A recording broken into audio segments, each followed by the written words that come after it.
Hey there, welcome to Smokin' Science, the podcast put on by our team at Smokinol, where two pharmaceutical scientists break down the research for cannabis and other natural products and how you can use this information in your everyday lives.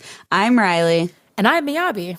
We know it's extremely difficult to talk about cannabis when someone has preconceived notions or a negative bias towards the plant, which isn't their fault. There's been a ton of propaganda advocating against it over the years. Today, we're going to help you learn to speak about cannabis science with confidence and help you become an independent patient or cannabis user. And we're not alone. We're lucky enough to be joined today by Shango Los, host of the popular cannabis podcast Shaping Fire, an expert at all things cannabis business, caregiving, cultivation, and advocacy. Shango is great at communicating all of that knowledge so anyone can understand it. Together, we're going to share some difficulties we've had and some tricks we use to break it all down. So let's get this sesh started. Let's do it.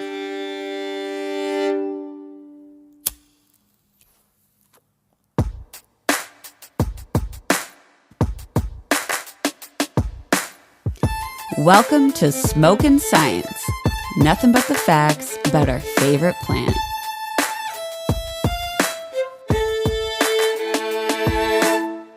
Hey, Shango, I'm so excited to have you on this podcast. I actually started my ever first podcasting journey with you on Shaping Fire. And so this is kind of full circle, but we are very happy to have you. Well, thank you so much for the invitation. I'm really happy to be here with you and Riley. And I thought it was cool too, right? Because you and I, we started our friendship with your being a guest on my show. And then again, for me to be able to come here and chop it up with you for your folks, it does feel like a good closing of a circle. So I'm stoked to be here.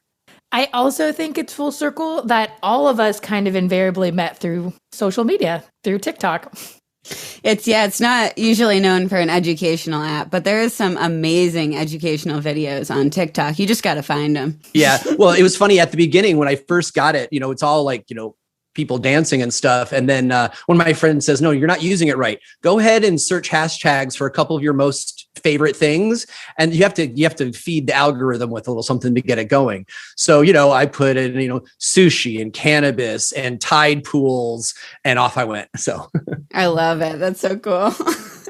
Today, we're going to talk about, how we all communicate cannabis education and cannabis science material to different audiences, specifically people who are against it, which actually I'm sure all of us have had our fair share of experiencing some of that with creating content. Have you ever experienced that with your podcast or with any social media? No, not on social media, not with my podcast. But before I started the podcast, I've been a community builder in cannabis for a long time. And I was involved with trying to change or adapt the zoning on Vashon Island where I live so it would allow cannabis businesses. And so I was very much involved with organizing both the licensed and unlicensed cannabis growers and other interested party on the island, and then working in contrast to, but hopefully hand in hand most of the time with like the concerned parent types, So, but my social media, by the time I got to my podcast, there was enough of an audience that they were ready to be nice to me, right? It's not like I was trying to do this in the 90s or something. But really it was more in my community that I had to talk people out of their trauma-based positions. Yeah. So what were kind of the pushbacks that you received in the community when you were, trying to tell people about the benefits or even like the agricultural, economic benefits, or, what approach did you take with talking to people who are against it? Well, the biggest concerns that they had were around product in the licensed stores going out the back door and getting in the hands of kids. And once you get some of these like rabble rouser type moms who are like really against weed and they really want to be loud about it, the only way to really address that is go talk to them. And what I found was 100% of the time when we talked about the reality of the situation, all of their fears kind of dissipated. For example, an explanation of how rigorous the safety standards are and security standards are. So like products not going to be going out the back door. A point I like to bring up here is that in all these legal states, these plants are tracked from seed to sale. Many of them are tracked from before they begin producing THC all the way through to the final product. On any of these products that you buy, you can look back through the batches that they were created and they were grown, and many of them can be tracked to exact batches of grows. The next time you're in a supermarket, try to find a salad dressing or any other product that meets that standard.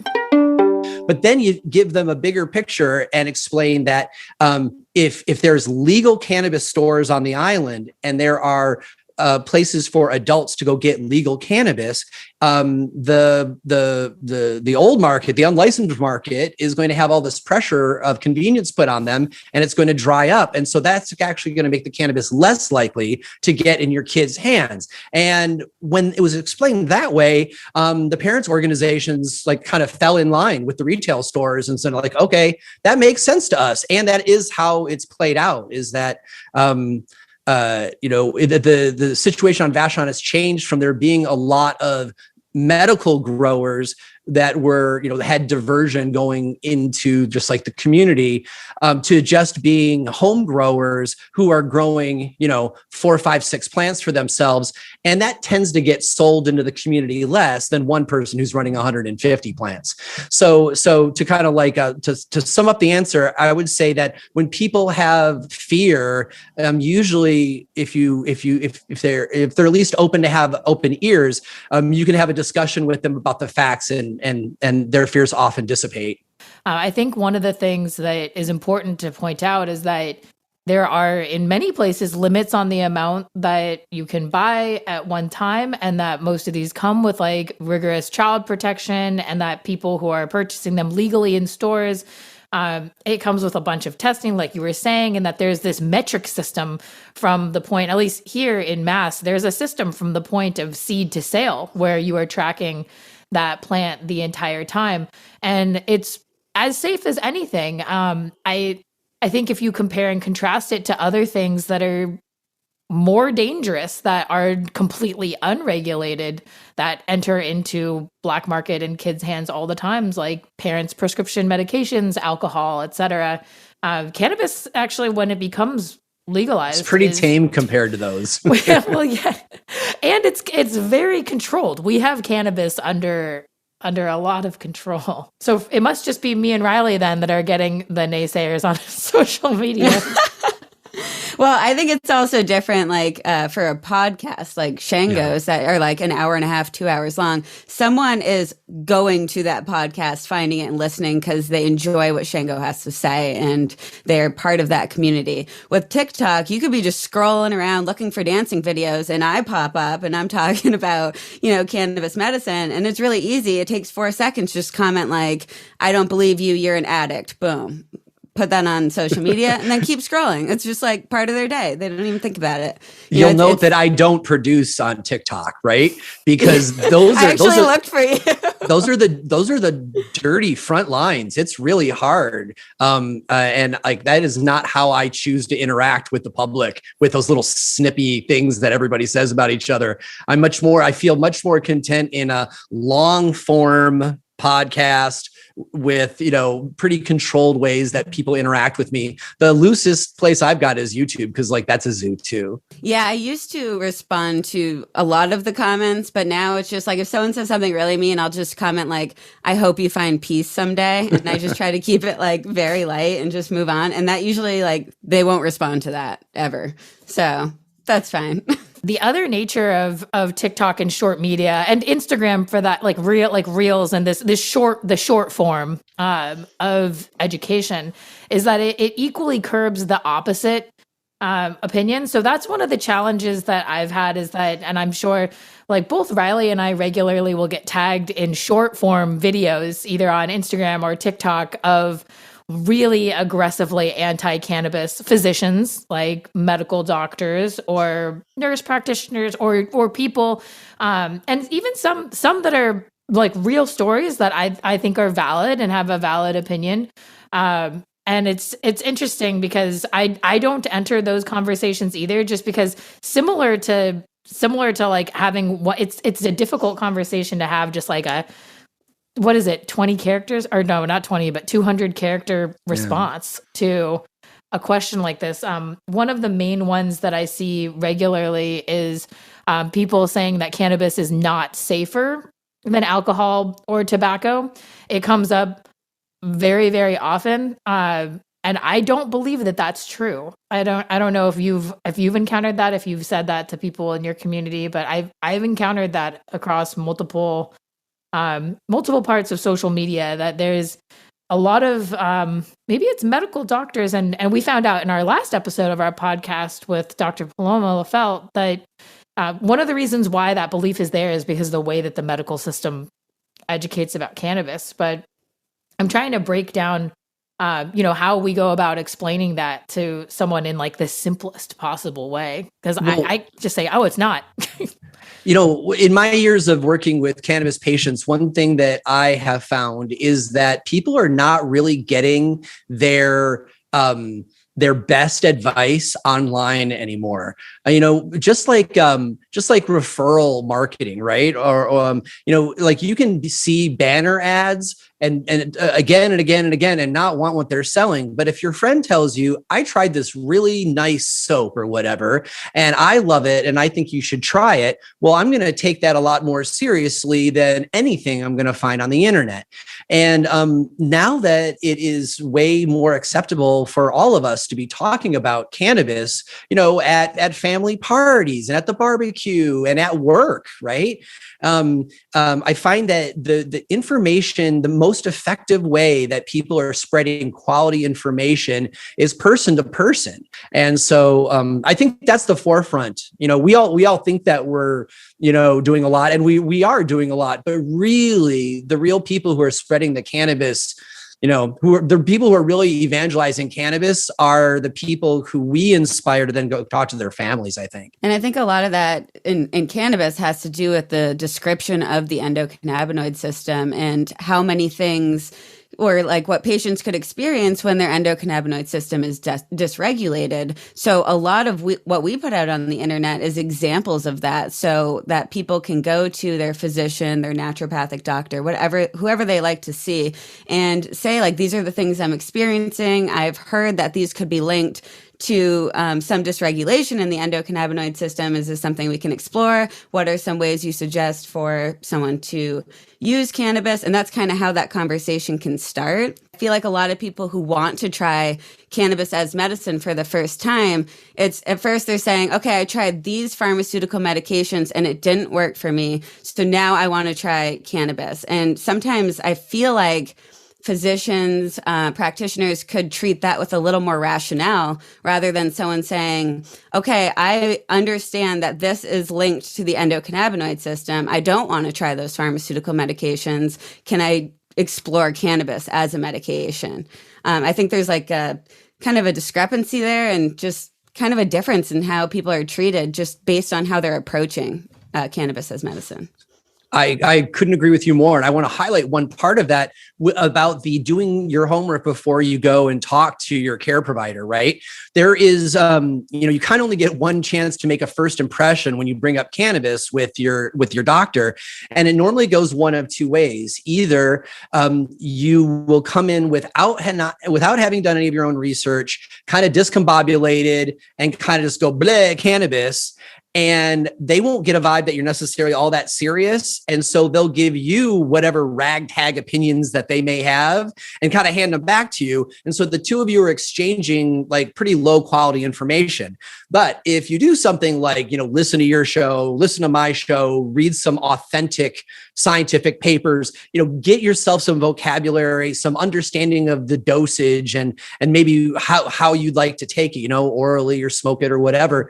And then you go to your doctor with that. First of all, you will enter that conversation with so much more respect with your doctor. And then you'll know pretty fast whether or not they're going to be a willing partner in your healing using cannabis, or if you need to go talk to somebody else. And then if you happen to actually have a caregiver who knows cannabis, well, that's really rare and good for you. I feel like confidence is so key. What you were bringing up, going in, having the background research, and the main challenge that I still have, it's something that I struggle with even today, is having the confidence to enter into those conversations and be able to stick with my boundaries of what I know. And it's something that I want to help convey to other people that, first of all, I think it's okay to be fearful that you're going to get stereotyped and that there's going to be stigma, because a large number of medical practitioners still have that and carry that. What I've found, at least since I've begun trying to have this confidence, is that I go into it with a certainty that I'm not abusing cannabis. And the way that I built that certainty came from understanding things about dosing, like you described, and about routine and about tolerance and withdrawal. And it's still a challenge, but I believe that that's kind of the piece that for me has solidified being more confident in my conversations, is that I am confident and certain that I'm not abusing cannabis. I think it's possible that people have negative relationships with cannabis and that it's a detriment, but I do not at my core believe that that's what I am doing, even though I use cannabis every day.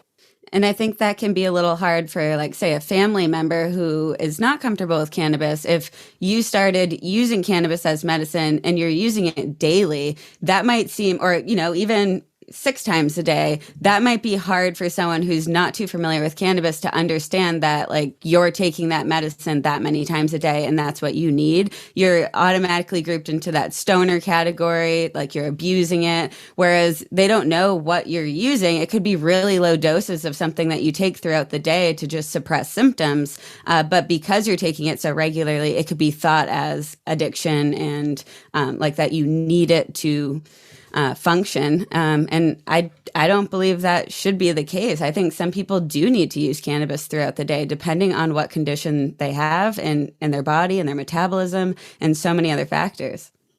I find it interesting how much cannabis kind of either demands of us or encourages us towards self-advocacy.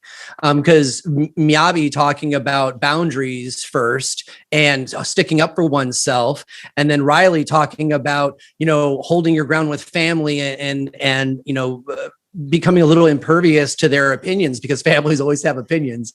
Those are both the same thing, which is you matter as a person. You can self-advocate, whether you consider yourself a patient or not. I think in these very high anxiety days of stress and quarantine and broken habits, that a lot more people are turning to cannabis for a little bit of dissociation, just to get through the difficulty of these extraordinary times that we're in.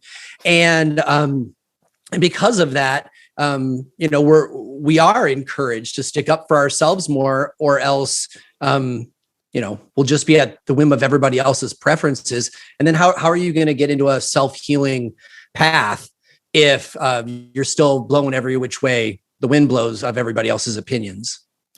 There's a judgment when you're making that decision for yourself versus the judgment that you're leaving it up to the hands of someone else that you are trusting and being responsible, right? Which I think why cannabis users need self-advocacy. And something that Riley was bringing up and that you touched on too is that these differences in the way that we are having these conversations with different people, like family members, and trying to get the people to understand, it's complicated when they don't have the same experience as you. And so you're setting a boundary of really saying, hey, my experience is my own. I want to claim that experience. I want to claim this experience, and that cannabis provides me with relief versus other things. And, plenty of people dose pharmaceuticals multiple times during the day and or every single day. And many pharmaceuticals, if you don't dose them every day,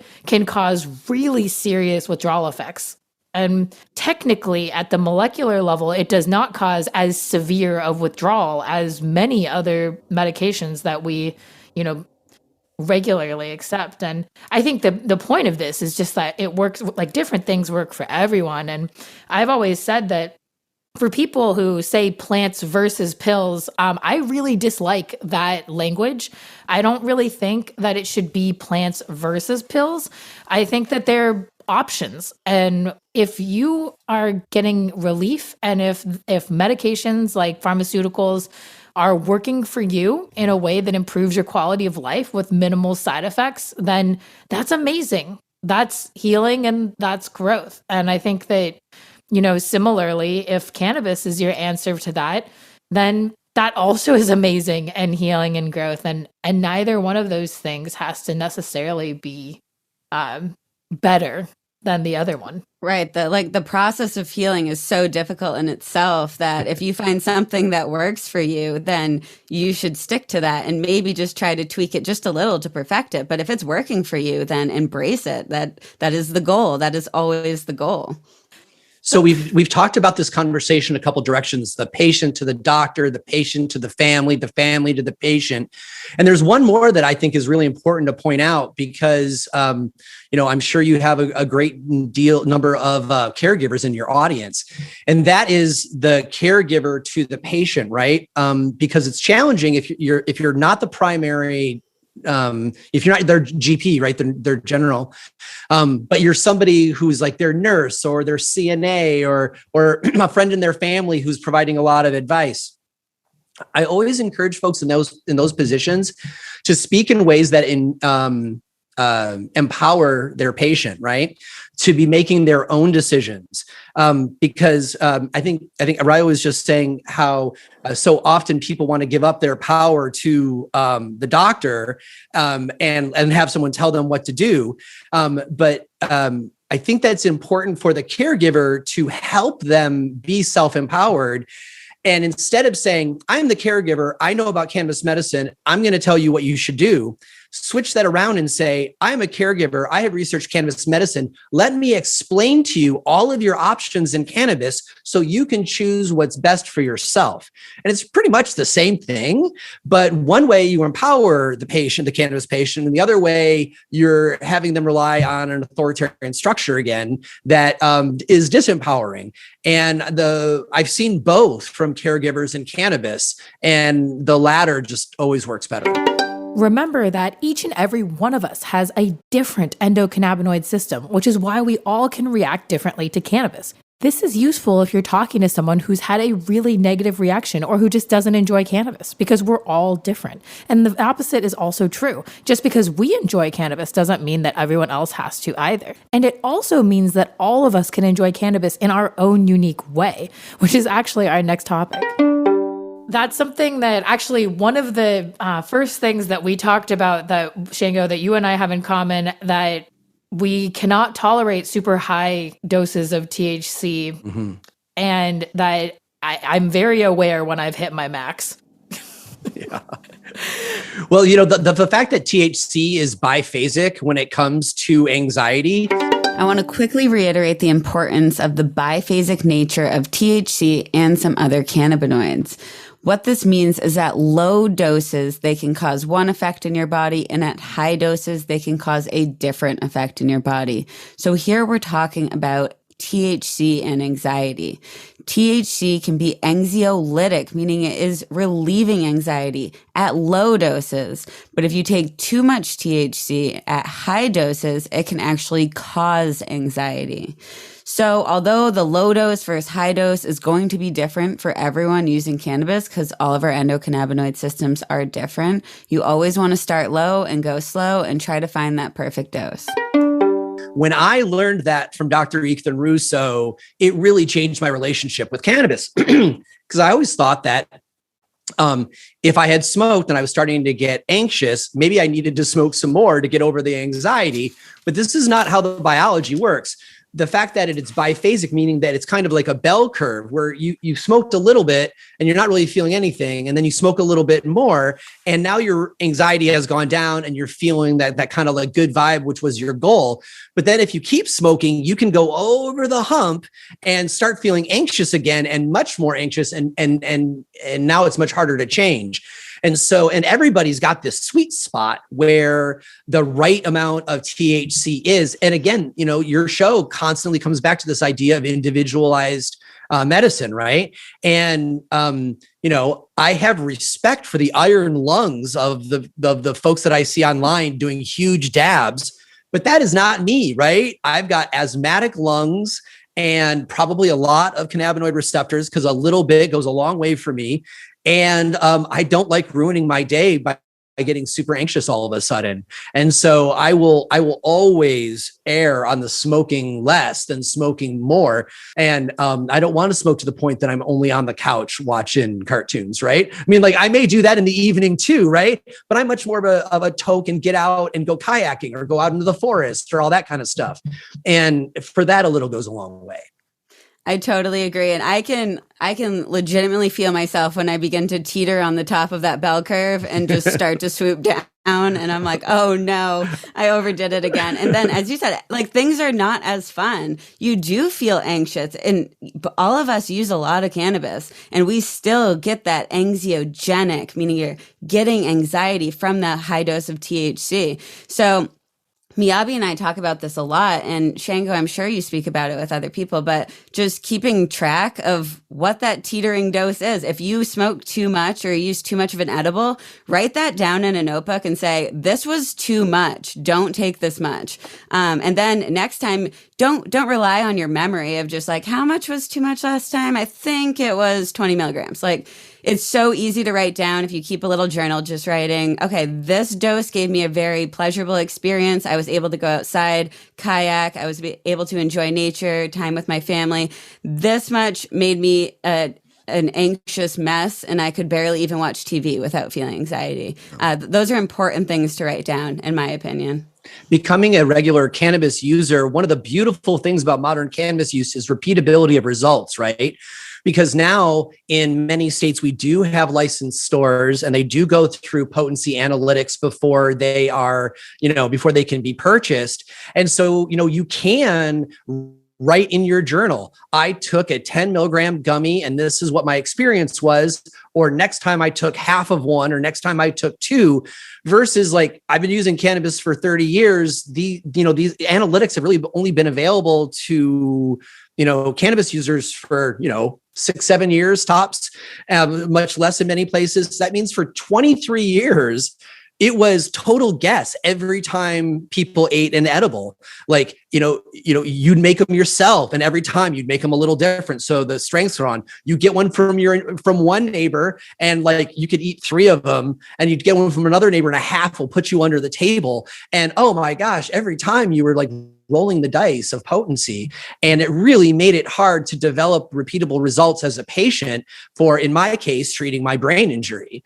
And so I'm very happy that patients now in an increasingly normalized, country can access, stuff that is both homogenized pretty darn well and is tested. It's a total game changer. I think having routine and finding that routine is an incredible gift. I agree. It took for a very long time to figure out what does and doesn't work. And having analytics is a powerful tool. I love the advice of giving a journal and keeping a journal, because we regularly say this too, that unfortunately it is still trial and error. It's largely a trial and error on individualized patients, because we are all different and we all have different endocannabinoid systems.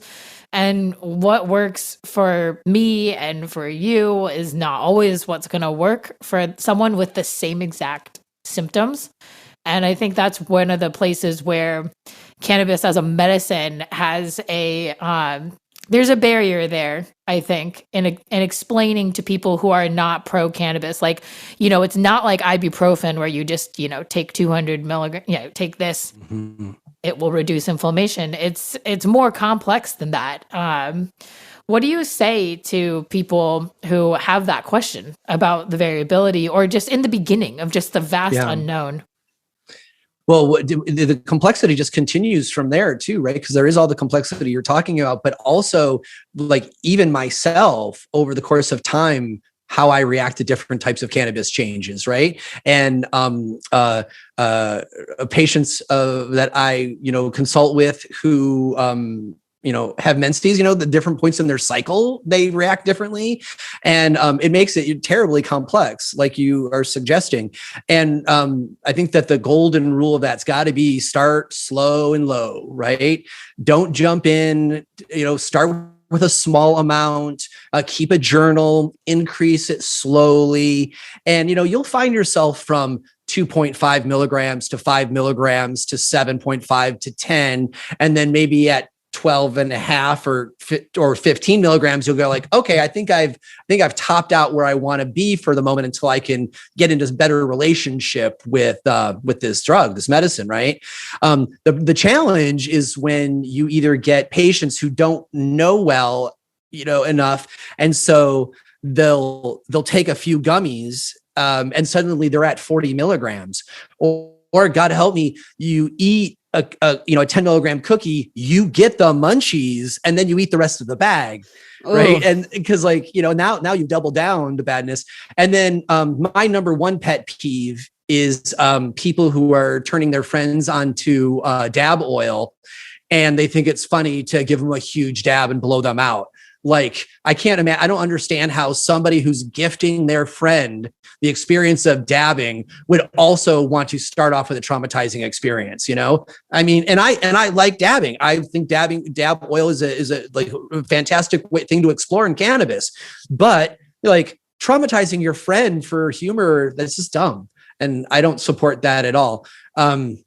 So yeah, to the point would be when people are just getting into it, I encourage them to, most people have got an idea whether or not they want to smoke or have an edible. They seem to come to the conversation with that knowledge already, and either tell them to, just like pick up a little one hitter and smoke the tiniest amount of cannabis. And because like you can have a great time all day in multiples of one hitters, right? You can have a day that, I smoked 11 one hitters one day all day long, but you're getting it in measured doses instead of like maybe firing up a big bong or something and going from 0 to 100 like so super fast. And same thing with edibles, start with 2.5 or 5 grams, make sure you're not overly sensitive to it, and then slowly go from there. But always milligrams, right? Milligrams. I'm not sure. What did I say? You said grams. I just yeah. Thank you. Yes. Yeah. 2.5 to 5 milligrams would be,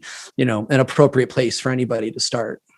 Yeah, and just bouncing off what you just said, and anyone who is an avid cannabis user, you've been using cannabis for a long time, just a reminder to be a good friend and a good advocate to your friends. If they've never used cannabis, they might not even know how to use a lighter and smoke a bowl. That's something you can help them with without judgment. They're probably already tentative coming into the situation, so just being a good friend, being a good advocate is really important. And another point you made about some women being on their period and they might react differently to cannabis during that time. These are also things, as you were saying, that you can record in your journal. Even other exercises in your daily practices that might change the levels of your naturally occurring endocannabinoids is still going to influence the way cannabis medicine affects your body. So that could be going for a run or some other form of exercise. It could be meditating. It could be things like this that you don't need to just in that journal have a very distinct and repetitive formula for recording your cannabis. If you are trying other ways to increase your naturally occurring endocannabinoids, you should write that in the book and write how it made you feel. And if you have some sort of chronic illness or some other illness, write if it made any of those feel better for you. It's still extremely relevant. Well, I have a brutal dab story. But to keep a long story short, which I do have a tough time with sometimes, I'll just say I do completely agree with this. Hey everybody, it's Andy. Just a quick recap and a word from Smoke It All, our company, which sponsors this podcast. We are patients first here. We pride ourselves on that, and we talk about it all the time. So if you've heard it before, you're going to hear it again. Becoming an advocate for yourself or a loved one can be very scary, but it is super important. No one will understand your pain the way you will understand your pain. You are the expert at you. So learning about how cannabis, or any other product for that matter, works can help you to maximize the benefits and minimize any potential negative effects. Making your intentions very clear can go a long way when you're having these difficult conversations. But it is a lot of work, so thanks for being here and doing the work alongside us. Now here's a quick break, and we'll jump right back into the conversation. Thanks, everyone. While we're thanking our awesome listeners, this episode was inspired by messages like this review from Airbender Andy. It's titled "The Peanut Butter in Our Firecrackers," and that made me laugh and remember the last time that I had firecrackers, but that's a story for another episode. The review says, I'm always that person at a party who starts talking about the science behind how weed affects your sleep when everybody else is like, I don't really care, but okay. So this podcast is definitely up my alley. I'm excited to improve my understanding of the endocannabinoid system and all the hard to find info about cannabis that I've been curious about. Thanks so much for taking this deep dive into science while making sure it's easy to absorb. Thank you, Airbender Andy. Thank you so much, Airbender Andy, and I love your name. These reviews help us stay motivated and really help the podcast grow. The biggest opportunity for changing the stigma is not conversations in the lab between us scientists, but conversations in the living room between real people and their community, like all of you. So thanks. Before we hear from Andy with a quick message, just take a moment and unclench your jaw, take a few deep breaths, and try not to focus on other stressful things in your life for the remainder of this conversation.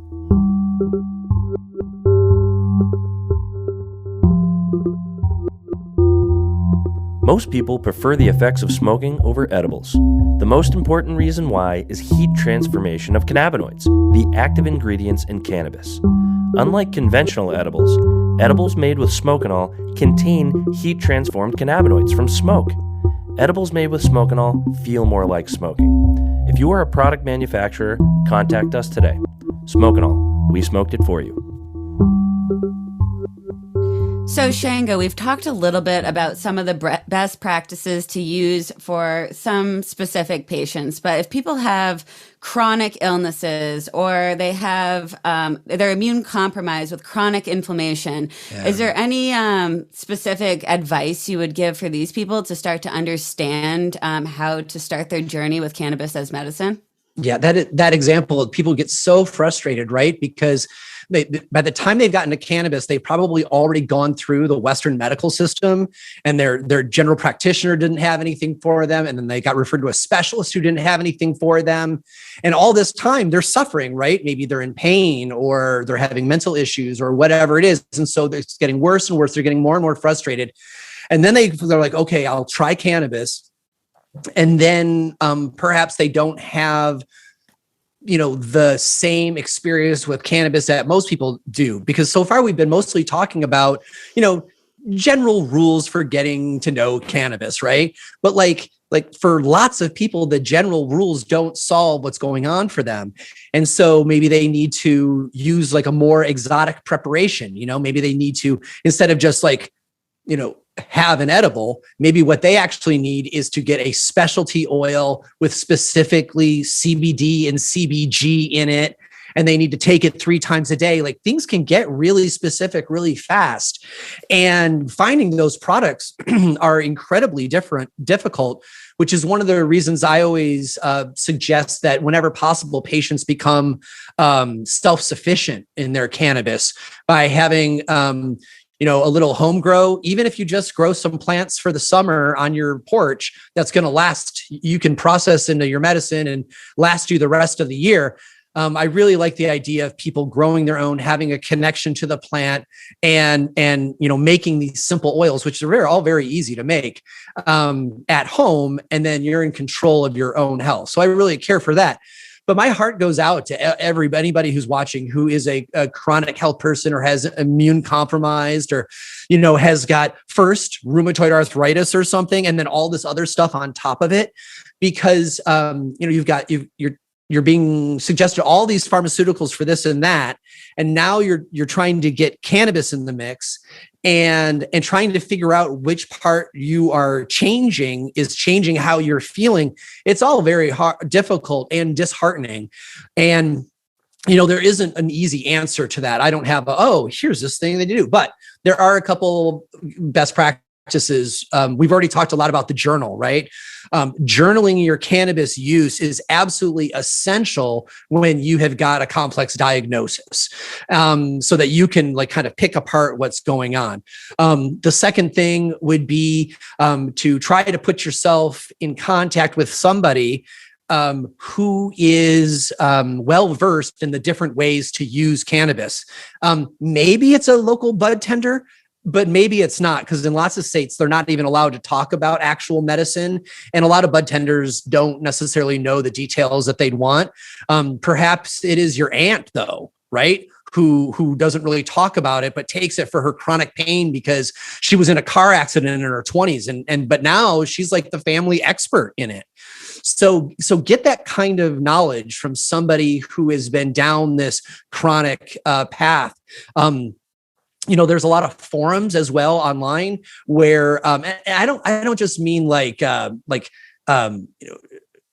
just on Instagram or just a Facebook thread. I mean, there are specific groups and forums of patients who are using cannabis who have got what you've got. And you can learn best practices from each other because we're all stronger in community. And and I guess the last thing I would say is experiment, because you don't know what's going to work until you try a whole bunch of things, and don't give up on cannabis just because the first couple things didn't work. You might end up needing a very unique solution. And it's amazing, as an extreme example, it's amazing after I learned how to properly teach people on how to use suppositories, how many people suppositories work best for, because they need higher doses of cannabinoids that would really, make them high and give them a, dysphoric experience. But then they start using suppositories, and now for the first time, their pain is controlled because they're taking enough THC. And, that's a pretty sophisticated place to get. But anybody who identifies as being, a chronic patient with a host of symptoms, they know exactly what we're talking about. Yeah, and as you were saying, I mean, chronic pain is a multifaceted disease typically, and maybe you don't just need one specific extract or concentrate. Maybe you need to use multiple forms of cannabis. Maybe you need a topical cream for some component of your arthritis that's acting up, but you also need a suppository or a concentrate that's going to help you with something more pain related that's chronically occurring. So not just choosing one thing that you're hoping to work, but also over time experimenting with adding different components and different ratios and seeing how the combination could help you as well. I'm going to speak a little bit on firsthand experience of just my personal routine as an example. This is not a recommendation, a formal thing. I'm not a medical professional, but this is just the ways that I use cannabis that help me personally. And I know that there's this hopelessness that pervades having a chronic illness, especially chronic illnesses that flare and affect each other. And one flare will cause another flare and another one. So I use many, many different types of cannabis products. I use many different types of cannabinoids. And I also utilize specifically 3 big ones that are big categories: topicals, edibles, and smoking. I use all the different types of cannabis for all the different methods of using cannabis for different purposes. A lot of people shy away from topicals or like lotions or salves because there's a debate whether or not the cannabinoids will enter in beyond the skin and pass into the bloodstream. One thing I just want to point out about that and about topicals, because I am a huge fan of topicals, is that the skin is the largest organ in the body. And that your skin, everywhere that you have a hair follicle, every place that your skin will grow any sort of hair, you have CB1 receptors on the stem cells at the base of that hair follicle. And it's in control of the health of the skin, and that the health of the skin actually does affect the rest of your body. And that signaling can be a cascade that we just don't understand. Although people who have eczema or psoriasis certainly understand how the skin can affect the rest of the body. And cannabis and cannabinoids are really powerful anti-inflammatories. And that the reason why these different methods work for me, at least I believe in my theory, is because I'm reducing inflammation in different parts of my body in different ways and over different amounts of time. So smoking is really immediate. You absorb those cannabinoids immediately. They're in your bloodstream and you're reducing inflammation. Very specifically for smoking, for me, I'm targeting the brain. Because when you smoke, you inhale things, it goes in your blood from your lungs and goes to your brain without being metabolized between 10 minutes, 15 minutes.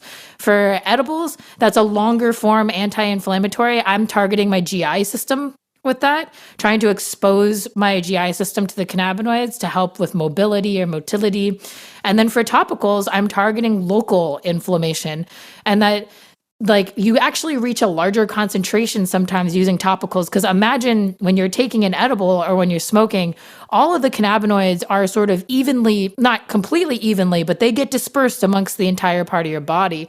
Versus with topicals, you can really get a localized effect. And I find that I don't really experience, if I'm in a huge flare, it's not necessarily one thing over any of the others that helps. It's, for me, a true combination, a combined effort of everything at once, which that is just, what has worked for me. And I think that the frustration that people get when something doesn't work is valid and makes perfect sense, because these things sometimes for other people, one or all of them will work to reduce their symptoms. And especially for most people, when to experiment, they have to pay money at the store, right?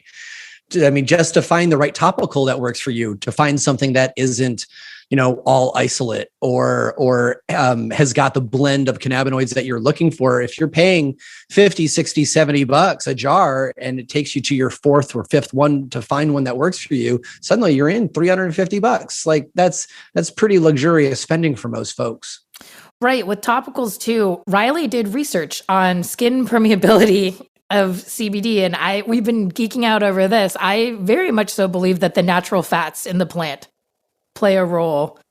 And on Shango's note about just the money that it costs to make these topicals, a lot of the topicals on the market are not formulated to get CBD or any of the other cannabinoids actually into, to permeate deeper. They're just marketing their products really well and using the same formulation for their products that they use for everything else. And in that case, if you have a product you really like that works, even if you were to have a tincture that works very well, you could take a normal cream, and add that to the cream and then use that as a cream. Because if you just have a Vino Daily Moisturizer, you can put cannabis in that, because cannabinoids are lipophilic, meaning they like fat, and creams are we'll call it more fat-based. Whereas something like a gel, you don't want to add cannabis tinctures to a gel, because gels are water-based. So it's not going to go into solution as well. But you can take any old tincture, add it to any old moisturizer that is cream-based, and use that as a cream. And then your variable that you're going to test on your body is the tincture or whatever other product you have that you can add into that. And then that's going to save you hundreds of dollars in your experimentation process, especially if you're making your own tinctures. Yeah. And in my experience, if you're using a tincture that has some amount of ethanol still in it, it'll work much better. Early in my cannabis career, I don't know, maybe this was 8 years ago or so. I mean, the legal one. I worked with a company, and we had a whole health and beauty aids department, and they had all these very talented formulators who were using emu oil and all this kind of stuff, and it all smelled great. But I didn't think any of them worked effectively as a topical. I did not think they successfully took the cannabinoids through the dermis, right? Well, then I was making my own tincture, because I'm a self-sufficient patient and I make my own medicine. And I was making tincture without gloves on. And I was filtering and then squeezing the coffee filter to get out the plant material. And so I kept on touching it. And then I realized after about 45 minutes that I was really sedated, because I was getting all of this THC through my hands. And it was the first time that I'm like, oh, this must be what a proper topical feels like if you use too much of it. Right. And so I'm like, oh, the alcohol takes it through my skin, unlike any of the emu oils or jojoba oils or any of that stuff did. And I don't intend to diss those oils, but I finally found something that worked. And so I went to the ethanol. And so now when I make the topical that I send my dad for his knees, I, like you recommend, I just grabbed a good unscented massage lotion that is just like nice, and my dad likes the feel of it, right? And then I take a syringe of RSO that I have made, a cannabis concentrated oil, which is easy to make at home, and I just squirt that syringe into it, and I like whip it up with a little spoon. And then when he puts it on, that little bit of residual ethanol that's in the cannabis oil that was ethanol extracted, it's all it needs, and it goes right through, and the topical works great. And then, like, anybody can do this in their own kitchen. This is not rocket scientists. You just need to get off the jojoba oil and onto the residual ethanol. And if you really wanted to make your own cream base, it's actually pretty easy to make as well with And just fun. a few ingredients. And it's fun. Like, I love making everything myself too. Like, I have a complex where I think I can do everything, which is kind of bad, but I like to make everything. You can do an awful lot, to be fair.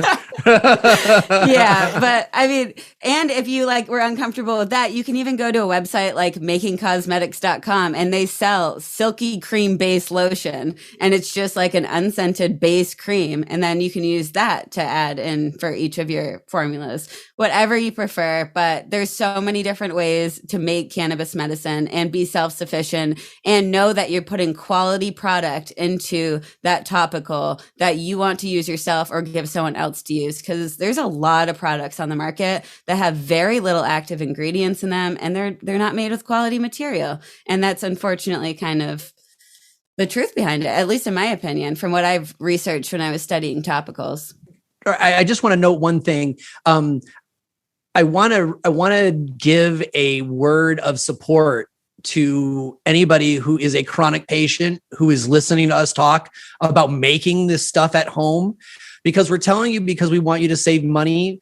But I know that there is a certain level of you who are there crying because it's hard for you to even watch this screen. And the idea that you're going to do research and then go out and buy these products, maybe you can't even drive anymore. And to be able to stand up and focus and do that for a couple hours, my heart goes out to the patients that are already to that part where they're not functioning effectively. And it's like trying to put the cart before the horse, right? They're all like, I need to have the medicine first so I can even move, so then I can make more medicine. And I don't have a solution to that horrific cycle, but I've talked to enough patients to know that you're out there, and just know that you're not alone. That's such a good point. Thank you for bringing that up, Shango. Yeah, have you guys heard of the spoon theory, or the spoon? Yeah, so in the spoon theory, it's like everyone has a certain amount of spoons in a day, and if you want to do the laundry, it takes a spoon. Doing the dishes takes a spoon. Going to work takes all your spoons. But if you have a chronic illness, and sometimes if you're in a flare, instead of 10 spoons in a day, maybe you only have 3 spoons. You can only choose 3 activities that you can do. One thing that has helped me is to accept that I don't have many spoons, and that it's okay to not be able to help yourself sometimes. But that is it is incredibly one of the most frustrating things. And I also would encourage people who have chronic pain to look into willow bark, because willow bark works really, really well with cannabis. Willow bark has salicylic acid in it, which is very, very similar to aspirin, and one of the earliest ever anti-inflammatory molecules to be discovered. And all of the topicals that I make are always crude extract with both willow bark and cannabis in them. And also to explore non-isolate, very complicated topical solutions that have both CBD and THC and as many of the other cannabinoids present as possible, because the more chemodiversity or number of molecules that you have present in an extract, in my opinion, if you are a complex person with a complex disorder, it is more likely that you might find something that works for you or that works together. On that same note about topicals and chemodiversity, There's actually data published that monoterpenes found in cannabis and many other plants actually help the permeability of cannabinoids through the skin. So that's another piece of evidence suggesting that the complex extracts that encompass the cannabinoids, the terpenes, the flavonoids, everything, it's going to not only help you, as Miyabi was saying, from a medical standpoint, just because you have different compounds present that can interact with different components of your skin, but those terpenes are allowing those molecules to penetrate deeper and potentially give you even more benefits. So I'm going to switch gears here because I really want Shango to explain this metaphor, and I want to switch gears and ask you, Shango. We're going to do a little blitz where I'm going to ask you to explain something, and then we're going to explain why it's scientifically correct and why people should use it as a metaphor. So, Oh man, all right. Okay, here we go. So if you were to explain the endocannabinoid system to someone who has like zero knowledge of neurotransmitter systems, what would you say? Right on. Good. I'm glad you started with one that I'm practiced at. So when I'm talking to a patient, they usually get like a 20-minute version explanation of the endocannabinoid system, but this is really what brings it home. I tell them that the endocannabinoid system is like a second grade classroom, and when the teacher is in the classroom, all the kids are generally doing what they're supposed to be doing, and they got their heads down and they're learning like they're supposed to be. But if at some point the teacher needs to leave the room, at some point, one of the kids will crack up or make a joke or something, and then another kid will, and then another kid will. And that's the same way that our endocannabinoid system works, is that when the endocannabinoid system is being regulated properly and we're not endocannabinoid deficient, it is acting like a thermostat or a governor on all of our different body systems. And everybody's doing its job. If a system is running hot, it cools it down. And if a system is being sluggish, it pricks it back up. Just make sure everything stays in balance. But when our endocannabinoid system does not have enough signaling molecules in the form of cannabinoids, it's in endocannabinoid deficient. And so it's not communicating with all of the systems correctly. And what we do to replenish that is to use cannabis, which adds phytocannabinoids. So just like when the second grade teacher comes back in the room and says, all right, all of you all settle back down. That's the same thing that happens when we start to take cannabis supplements, because we're getting these endocannabinoids, or these phytocannabinoids into our system that are acting like the second grade teacher, restoring balance to our body, just like the teacher does to the class. And so the best thing for us is to have a lifestyle or a lifestyle plus supplements, which allows the cannabis system to continue to regulate as it wants to. Like a substitute teacher. like your teacher. So people really tend to get that, especially when I say and they leave the room. As soon as I say when the teacher leaves the room, everybody knows what's going to happen. And they're like, oh, I know where you're going. And it works one-on-one and it actually gets quite a few laughs when it's like a room full of people. Before we dive down deeper, does anyone ever just not care about the endocannabinoid system? And they're just like, all right, that's cool that exists. I'm just trying to feel better. Like, I don't care how. Yeah, actually, I've had that happen twice, and they were both severe pain patients. That's what I was going to say. Yeah, it makes sense. It does. One of them even told me, he's all like, listen, I came to you because everyone says you know what you're talking about, and I trust my friends. He says, but I just hear you like the Charlie Brown teachers. Wow, wow, wow, wow, wow. He's all like, I can't listen to you. I'm in too much pain. Just tell me what relief. To go. Just tell me what to go get and how much to take. And I'm like, got it. Let's give you the short version. What's interesting about that particular person is they got on a heavy dose of cannabis, which helped a lot. But actually, what solved their systemic pain problem was low dosing LSD. Interesting. Microdosing it reset their switches in their brain, and their central pain the symptoms went away. Wow, Powerful. that's so amazing that they found relief. I'm so happy to hear that. Yeah. Also, that it works probably in combination with cannabis. And this is just going to be like, we have to have a whole nother entire episode on serotonin and endocannabinoid system mechanics. Or wait, we've done that, but Yeah, they can come listen to you on my show talking about that.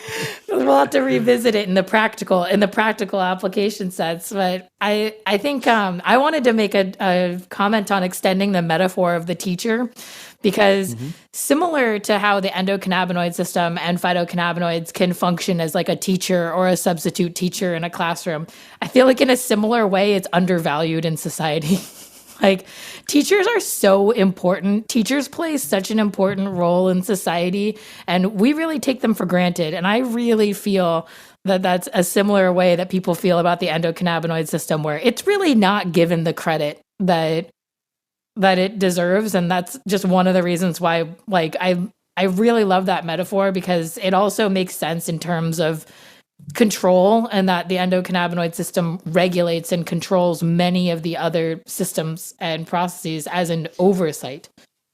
And learning how to describe the endocannabinoid system to someone like your family members or someone who has a bad vision of what cannabis is, that can be a tool you can use to describe how it is medicine. Because for a lot of people, that's kind of the pivot for them when they find out, oh, you have an endocannabinoid system. The reason that we talk about cannabis being beneficial for what seems like everything is because the endocannabinoid system is involved in almost every system in your body. So it's not like we're just all stoners making this stuff up and going, yeah, dude, good one. Like that, let's add it to the list. Like, there is real science here where we have a system that we're now understanding we can manipulate just slightly to benefit us and relieve pain and relieve anxiety. But it is a delicate system, and it needs to be treated like that, because there are ways you can overdo it, as we were talking about the biphasic nature of THC. So understanding that system and just some of the nuances can really add to our understanding of this medicine.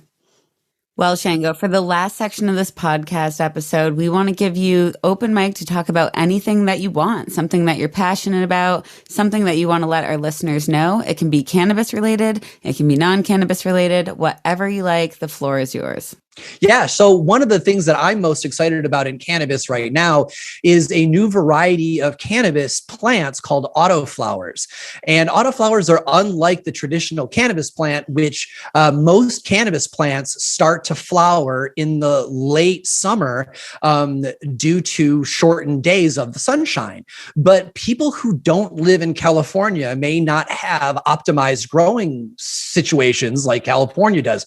I live on a small island called Vashon Island up here in the Pacific Northwest, and it starts to get cold nights under 50 and rain here by the end of September. And so many of the traditional cannabis plants just won't grow here. They won't finish. And so the medicine doesn't get finished. And so luckily they found this very rare variety of cannabis in Siberia that, since their summers are so short, as soon as the plant matures, it immediately starts to flower. It doesn't wait for the short days. And so, earlier on the program, we've been talking about patients being self-sufficient and how easy it is just to grow a couple plants on your deck and then make your own medicine from it, so that you can, do your own individualized medicine. Well, these autoflowers are a huge tool for that, because you can plant your seeds wherever you live the beginning of June, and most varieties will be ready to harvest in 70 to 100 days. So that means that you can start them in June and pick harvest the plant sometime in August, when most of us are experiencing our drought time of year. And so it has just absolutely been liberating for patients to not have to fight with making greenhouses or putting all this effort into their plants only to have them mold at the end of the season. And so, if we're going to end this show on something positive and hopeful and optimistic, for me, I would say right now it's autoflowers, because it's encouraging more and more patients to become self-sufficient. They're a lot of fun to grow. And unlike a lot of the hip strains that need long summers of California, autoflowers can grow pretty much anywhere in the country. And so that's something that I'm stoked about. I love that topic, Shango, and I think that's going to help a lot of people. Is there anywhere you would suggest these people buy seeds for their autoflowers? Or is this, if you live in a legal state, are they pretty easy to find? Or how would they go about starting that journey? Well, happily, mail order seeds in the domestic US are very easy now. I mean, people used to go to prison for this, but they are not anymore. And so I recommend Hembra Genetics. The Hembra Genetics collection, they've got like 100 different varieties of autoflowers from different breeders, actually across the world, and it's a woman-owned and operated company, and they're just nice folks with a good variety with a lot of breeders that I recommend. So there are multiple places that you can get seeds online. You can just search autoflowers, but if you want to make a good choice right off the bat, I recommend hembragenetics.com. Good folks. Cool. Thanks. Yeah, thanks so much for being on our podcast, Shango. This is so awesome. Is there anywhere where people could find pictures of your autoflowers? Oh, yeah, sure. So if you want to see the pictures of my plants and the plants of other patients also here on Vashon Island where I live, the best place for that is to go to Instagram. You can follow my personal Instagram, which will, I teach a lot about cannabis medicine and cultivation, but also, like when I go to conventions and stuff and I see cool things, it's on there as well. So it's just generally a lot of fun to follow that along with at Shango Los, my name, on Instagram. And then while you're there, you can go ahead and follow my podcast, Shaping Fire, there on Instagram as well. And you can find out, all the podcasts and subscribe to the newsletter if you want at shapingfire.com. And of course, I got to plug the episodes with Miyabi, right? Miyabi and I have done 3 fabulous episodes, actually some of the most popular episodes that we've done at Shaping Fire because of Miyabi's, very unique mix of deep scientific knowledge and storytelling and an ability to make these complex things clear for folks. We've done 2 episodes on the mechanics of the endocannabinoid system, which are just fabulous. And then we've done an episode explaining the brain chemistry that happens when you microdose psilocybin mushrooms. And so all 3 of those episodes are very popular. So I invite all of your folks to come by Shaping Fire and check us out. Thanks so much for joining us. We hope this conversation has been useful. If you have any questions or suggestions for the podcast, please give us a shout on Instagram at Smoke'n'All. Or if you're a processor who's interested in working with us, please email us at sales@smoke'n'all.com. If you want to support us in our effort to destigmatize plant medicines, please review us on Apple or Spotify or wherever you listen to this podcast. If you already have, thanks so much. Extra special thanks to Samsonite55, Felly Cab, Absolutely, John the Bow, QD 1994, Old Geek 1, CJ Sloan, Tony Rome, Beth in New Hampshire, La Playa 34, Maya 1722, Pimentel Portfolio, CK Dascam, Airbender Andy, James T84, Sync 1, Cool Bean King, C5X2C, Surge Near, Someone from New Zealand, Gerson, Tabs 24, John Van Dyke, and Telfer C. These dedicated listeners took the time to write us a review, and that really makes a difference to us. Mad love, my friends. Thank you for the support, and we'll see you at the next Smoke and Science Sesh.